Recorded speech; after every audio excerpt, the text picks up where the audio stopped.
Okay students, let us proceed to find the integral of question number 1 of exercise number 3.2c of mathematics 2. Okay, clear? So question number 1 is written as integral of 3x plus 4 dividing by x square plus 6x plus 5. Here in numerator we have a linear expression in x, that is 3x plus 4. 3 is the coefficient of x, 4 is a constant. But in denominator we have a quadratic expression in x, that is x square plus 6x plus 5. Okay, we know the type of integral. ये कौन सा type है, इसका क्या process है, हमें तुरंत मालूम चल जाना चाहिए. We know that we should know the type of integral. Students, as you know, the type of integral is integral of px plus q. Since the numerator is a linear expression, अपना type में क्या होता है, px plus q, which is a linear expression in x. और denominator में क्या होता है, what is the at denominator? There is a quadratic expression in x. Okay, यहाँ भी वैसा है. यहाँ क्या है, x square plus 6x plus 5, which is our quadratic expression in x, जो कि क्या है, quadratic expression x में है. तो हमें अपना प्रोसेस याद आना चाहिए. अपना प्रोसेस क्या होता है, what is your process to find such type of integral? तो प्रोसेस क्या है कि हमें लिखना पड़ता है numerator is equal to a into d by dx of denominator plus b. यही तो प्रोसेस है. किस टाइप का, इस टाइप का कि ऊपर मतलब न्यूमरेटर में लीनियर एक्सप्रेशन हो और डिनोमिनेटर में क्वाड्रेटिक एक्सप्रेशन हो. तो हम न्यूमरेटर को क्या करते हैं, a into D by D x of denominator plus b लिखते हैं.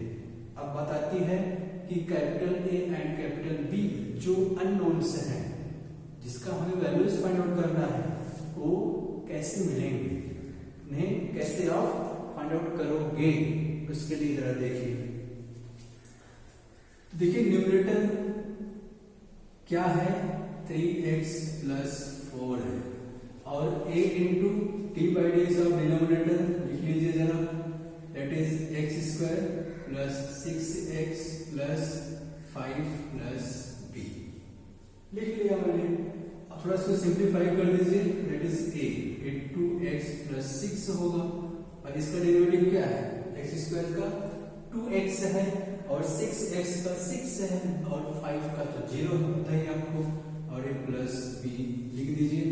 और थोड़ा सा इसको जरा ओपन कीजिए, that is 2ax plus 6a plus b. यहाँ पे क्या आने वाला है, यहाँ पे 3x प्लस 4 आने वाला है. अब देखिए, जैसा कि हम लोग डिस्कस किए थे, जो इसका प्रोसेस था अपना, मतलब इसको जब इस मॉडल को जब हम डिस्कस कर रहे थे तो हमें बताया था कि यहाँ पे there are 3 terms, first second third, यहाँ पे 2 ही टर्म्स हैं. तो हमें कंपेयर करना है. क्यों कंपेयर करना है, from which we can find the unknowns capital A and capital B. तो आपको क्या करना होता है, कांस्टेंट टर्म्स को एक साथ करना होता है और वेरिएबल टर्म एक साथ. क्यों, क्योंकि यहाँ 2 लोग हैं, there are 2 terms, so now we have only 2 terms at the right hand side of the equal. Left hand side में 2 है, right hand side में 2 है. Now we can compare with variable terms to variable terms, constant term to constant term. Okay, देख लीजिए, यहाँ variable term क्या है, 2a means coefficient of x यहाँ पे कोएफिशिएंट ऑफ x क्या है 3, सो a इज इक्वल टू 3/2। ठीक है, यहाँ पे देखिए 6a प्लस b क्या है, कांस्टेंट टर्म है, कांस्टेंट टर्म यहाँ पे क्या है 4, तो 6a a मतलब क्या 3/2 plus b is equal to 4, 2 3 जा 6 that is 9, b is equal to 4 minus 9, so b है -5। ठीक है, आ गया समझ में, आपने किया है, we have discussed in the derivation of this type, this format, वहां हम लोग डिस्कस किए थे कैसे, वहां पर शायद p/2a आया था और 2a q माइनस pb/2a आया था, कैपिटल B का वैल्यू। ठीक है, लिख दैट, देखिए a और b मिल चुका है, now we have numerator is equal to a मतलब क्या, मान लीजिए इक्वेशन नंबर a, यहाँ क्या लिखोगे आप, from equation number a we have a to ax, a means क्या, a means 3/2, a means 3/2 that is 2ax, 2ax, a means क्या, हाँ a to 1 minute, a means 3/2 and 2x plus 6, 2x plus 6 plus b is -5, b is -5, so we have numerator that is 3/2 into 2x plus 6 plus b is -5। तो आपको क्या करना है, now our I, let this one is equal to I, आपने इसको I consider किया है, अब उसको आप यहाँ पे कॉपी पेस्ट कीजिए, that is integral of 3x plus 4 that is numerator is converted in the form of this, आपका जो न्यूमरेटर था इस फॉर्म में कन्वर्ट हो चुका है, that is 3/2 2x plus 6 plus -5 divided by denominator is x square plus 6x plus 5 dx, this one is equal to 3/2 2x plus 6 upon x square plus 6x plus 5 dx।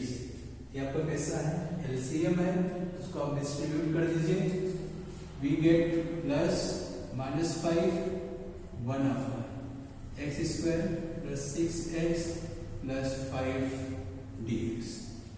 ठीक है, और and we know that 2x plus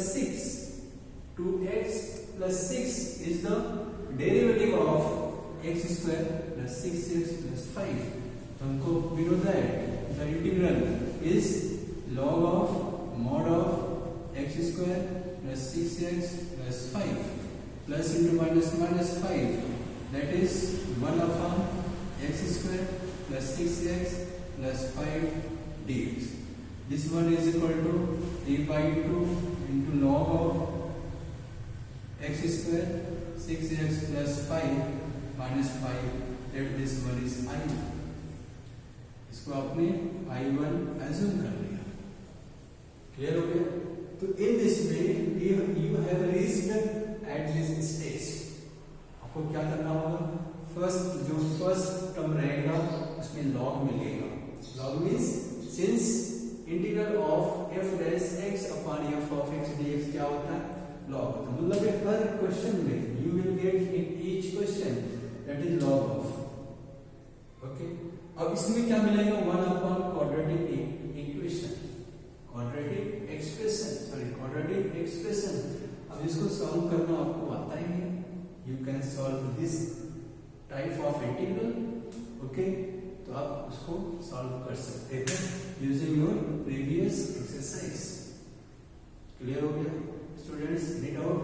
आप चाहो तो इसको copy कीजिए, तो इसको भी सॉल्व कर देता हूँ एज ए रिवीजन, आपका रिवाइज भी हो जाएगा और अपना पूरा आंसर भी मैच हो जाएगा।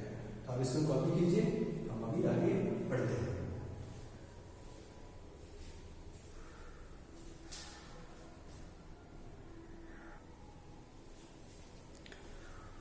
Okay students, here I1 is equal to integral of 1 upon x square plus 6x plus 5। आप उसे कैसे करते थे?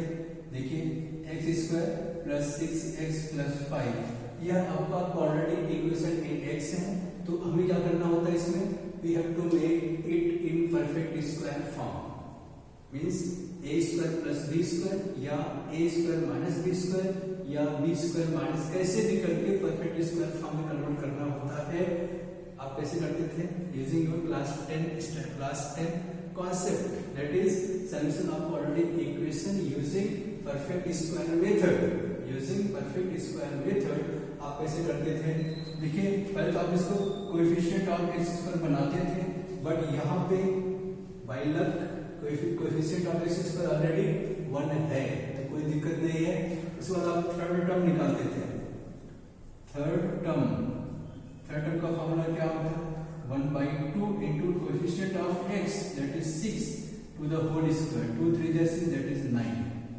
अब आप थर्ड टर्म को ऐड करते थे, सब्ट्रैक्ट करते थे, तो adding and subtracting our third term x square plus 6x plus 5 plus 9 minus 9 is equal to, अब आप क्या करते थे? एक छोटा ब्रैकेट बनाते थे, लेकिन स्मॉल ब्रैकेट, इसका square root of x square that is x, sign is plus, और dividing the coefficient of x, तो 6 को 2 से डिवाइड किया तो 3 मिला, इसको बंद कर दीजिए। अब there is a bracket means a plus b to the whole square, and we know that in a plus b to the whole square there are 3 terms, a square plus b square plus 2ab। तो मतलब क्या? ऊपर से कोई 3 लोग यहाँ आके मिले हुए हैं, इसमें से कोई 3 लोग जाके इसमें मिल गए, means this bracket containing any 3 terms. कौन कौन से टर्म्स हैं? Let us check. a plus b to the whole square means a square that is x square plus b square, 3 का स्क्वायर 9 होता है, plus 2 into a into 3 is 6, x मतलब ये होगा। बचा क्या? 5 minus 4 that is 9, that is -4। तो आप इसे क्या लिख सकते हो? that is x plus 3 to the whole square minus 2 square। देखो बन गया x square minus a square, x square minus a square। So I1 is equal to 1 upon x plus 3 to the whole square minus 2 square dx, and this one is equal to integration of 1 upon x square minus a square, that is 1 upon 2a, 1 upon 2a, a का मतलब 2 into log of mod of x minus 3, x minus a का मतलब 2, x means x plus 3 minus 2 upon x plus 3 plus 2 plus c, this one is equal to 1 upon 4 log of mod of x plus 1 upon x plus 5 plus c, 3 minus 2 1। ठीक है, तो ये रहा आपका I1। Okay, I1 को उठा करके आप यहाँ पेस्ट कर दीजिए, यहाँ से कॉपी कीजिए, यहाँ पेस्ट कर दीजिए। So we get final answer I is equal to 3/2 log of mod of x square plus 6x plus 5 plus 5 minus 5 into 1/4 log of mod of x plus 1 upon x plus 5 plus c। Okay, this is your final answer। Okay students, तो इस तरीके से in this way we can integrate the question number 1।